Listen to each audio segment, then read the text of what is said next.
제가 이 현실 정치에 대한 저의 입장은 기본적으로 우리 현실 정치가 민주 정치라고 하는데 옛날에 루소가 뭐 영국의 민주 정치를 대의 정치를 그렇게 비판했다고 합니다. 영국민들은 선거할 때만 자유민이다. 나머지는 노예다. 이렇게 설파했다고 하는데요. 그건 뭐냐면 민주 정치는 기본적으로 과정의 원리고 그러한 과정에 진짜 민의가 반영되는 그러한 절차가 필요한데 그것이 이제 도입이 된다 이런 얘기죠. 더군다나 우리 현재의 이런 정당 정치 구조에서는 선거 때만 어떠한 대의제도지 평상시에는 민의가 제대로 국정에 또 국가 제도에 반영되고 있지 못한 것이 현실입니다. 그래서 근데 우리 현실은 지금 국가 의사를 결정하는 데 있어서는 정부뿐만이 아니고 일단 시장, 기업과 발표문에 있는 대로 이 시민사회의 어떠한 복합적인 그러한 협력에 의해서 국가 중요 정책들이 결정되고 있습니다. 그래서 그러한 현실을 그러한 큰 변화의 현실을 우리가 정치권에서도 받아들여야 된다.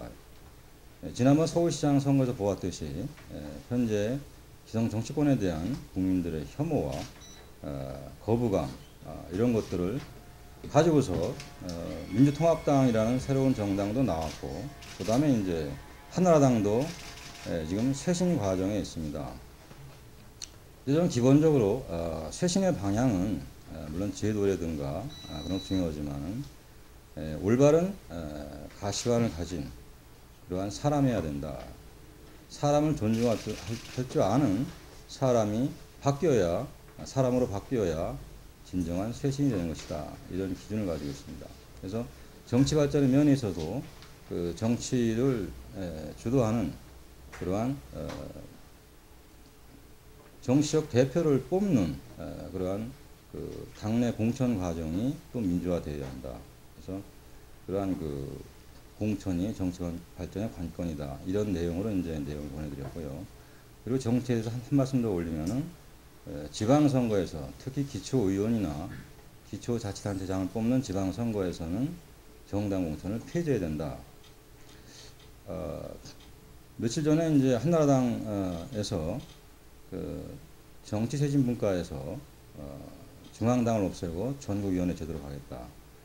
그 취지 역시 마찬가지로 어떠한 당원 중심의 또한 국회의원 중심의 정당을 지향하는 방향이고 역시 그렇게 된다면은 아마 지방선거에서의 중앙당 관여에 의한 공천 관여로 인한 우리 지역민 간의 어떤 갈등 문제라든가 이런 것이 많이 해소될 수 있다고 생각합니다. 그래서 개인적으로는 그건 제가 연구 주제이기도 하고 또 대학에서 강의한 내용이기도 합니다.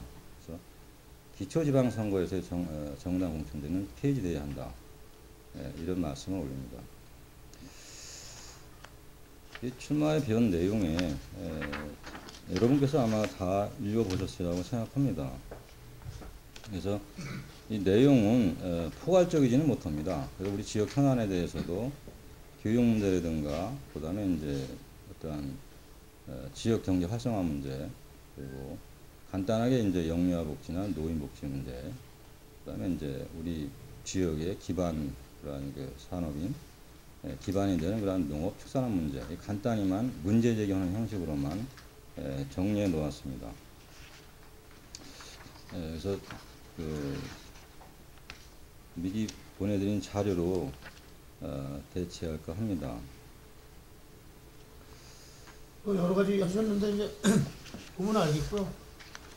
그 다음에 요거 하나만 더 읽어드릴게요. 아니 자유 보는 거 아닌데 또 자유 보기로 이 전철을 유치하려면 해가지고 제가 어젯밤에 좀 고민을 해서 한 가지 자료를 올려드렸습니다. 그래서 물론 이제 포천시에서도 고민해온 주제고 역대 국회의원님들이나 시장님들이 다 그래서 추진하고자 많은 계획을 하셨고 했는데도 역시 마찬가지로 우리 현실은 이제 답보 상태다. 많은 지역민들의 바람이 물론 이제 연천 지역은 현재 2017년까지인가 계획이 잡힌 걸로 알고 있는데요. 또 그 지역에서는 군수님과 이제 지역민들이 이제 서명을 해서 일단 전국까지로 2015년까지 땡기자 뭐 이런 말씀들도 있답니다. 근데 우리 포천 지역은 일단 뭐 지형적인 또 여러 가지 이제 규제법에 의한 제한도 있겠지만 어쨌든지 간에 그 답보 상태인 이유가 뭐냐면 사람이 적은 것이죠. 가장 기본적으로. 그래서 일단 인구를 늘려야 된다. 외부에서 많은 사람들이 들어오는 것도 좋지만은 왔다 가는 게 문제가 아니고 여기에서 상주를 해야 된다. 인구를 늘려야 된다. 인구 늘리는 방안이 지금까지 이제 추진되는 방안은 어떠한 그 공장을 유치한다거나 이런 식인데 제가 이 자료 처음에 무분별한 개발보다는 정제된 전략화된 지역 개발이 필요합니다. 이런 글을 올렸는데요. 저 개인적으로는 이 포천시 연천군이 어떤 산업 지도를 한번 만들었으면 생각입니다. 산업 지도를. 그래서 정말 계획적인 지금 이 가산이나 군내 가면은 너무 난립해 있습니다. 솔직히 보기 미관도 안 좋고 거기에 대한 환경 영향 평가가 제대로 되는지도 모르겠고요. 그다음에 이제 이 뭐 영평 또 신평 그다음에 양문 그다음에 이제 또 여기 용정 또 들어선다고 하는데요. 그런 표현이 있죠. 뭐 기러기가 날아가다 똥을 뚝뚝 싸놓는 식의 그러한 개발이 아니고 좀 더 체계화된 그러한 것이 필요하지 않느냐. 일단 그런 전제고요. 그럼 이제 사람을 늘려야 되는데 그 방안이 뭐냐. 그러한 어떤 그 공장 위치보다는 신도시 건설이 필요하다. 이런 생각입니다. 그래서 제가 제시한 내용이 우리가 그 용인의 수지를 한번 벤치마킹 해보자. 그래서 서울 근교의 성남이라든가 부천도 그렇지만 특히 용인 같은 경우는 거의 논밭이었죠. 산이고 그런 지역이 요즘은 아주 우리가 진짜 가보면은 정말 명품 주거단지가 되어 있습니다. 그래서 우리 시에서도 뭔가를 이제 계획을 세우고 또 뭐 민간업자에게 맡기고 아파트를 짓고 이런 문제들은 기본적으로 우리 시가 안고 있는 어떠한 그 규제들 때문에 제대로 풀어나가지 못하고 있습니다. 그래서 그것을 위해서는 국가적 차원에서 국가가 나서서 인프라를 조성하고 하는 그러한 신도시 건설로 가야 된다. 저는 기본적으로 그런 생각을 하고 있습니다.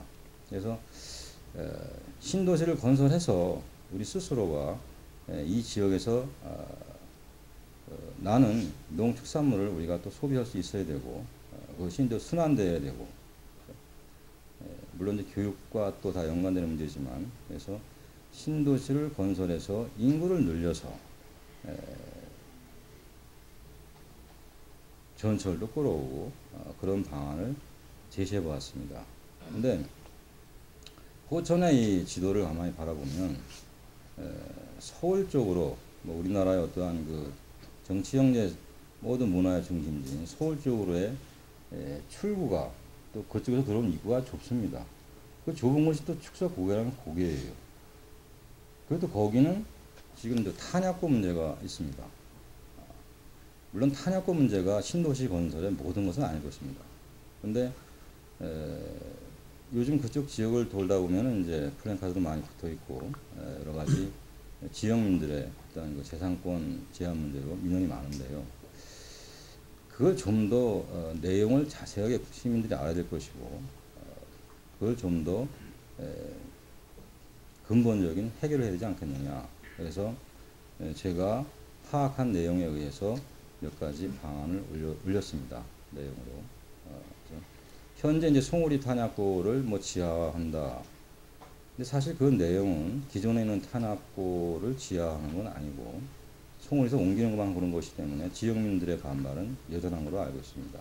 그래서 이 양주 또는 진접에서 오는 어떠한 그 연결 도로 소통 방향도 생각해 볼 수 있지만 기본적으로 주 축선인 우리가 축석 고개를 열어야 된다. 이런 생각입니다. 그래서 거기에 있는 탄약고를 해결하는 방안. 그래서 양거리 문제를 조정하자. 또 하나는 완전 지하화하자. 이런 안을 제가 한번 내어봤고요. 기본적으로 이제 제가 하고자 하는 방향은 두 가지입니다. 우리 지역민들의 마음의 갈등의 골을 메꿔보자 하는 문제와 또 한 가지는 우리 지역은 참 열세 지역입니다. 모든 면에서. 그래서 결국은 국가 정책적 지원 없이는 우리 스스로 헤쳐나가기에는 많은 어려움이 있습니다. 그럼 국가 정책적 지원을 받아내는 그러한 제도적 근거를 만들자. 법률적, 국가 정책적 근거를 만들자. 거기에 대해서 제가 저희 전문성과 인적 네트워크를 통해서 한번 지역 발전에 지속적이고 공고한 틀을 만들어 보겠다. 이것이 저의 기본 방향입니다. 우리가 신도시 건설도 마찬가지로 여기 자료에 올려드린 바와 마찬가지로 우리만의 힘이 아니고 국가가 관여해서 국가 주도적으로 하는 사업이기 때문에 역시 그러한 근거가 필요하다. 그래서 저는 그러한 근거를 만들기 위해서 힘 있는 후보가 있어야 중앙에서 뭘 따옵니다. 이런 것이 아니고 어떠한 그러한 근거를 만들기 위해서 저희 전문성을 다해서 최선을 다할 각오입니다. 구체적인 내용은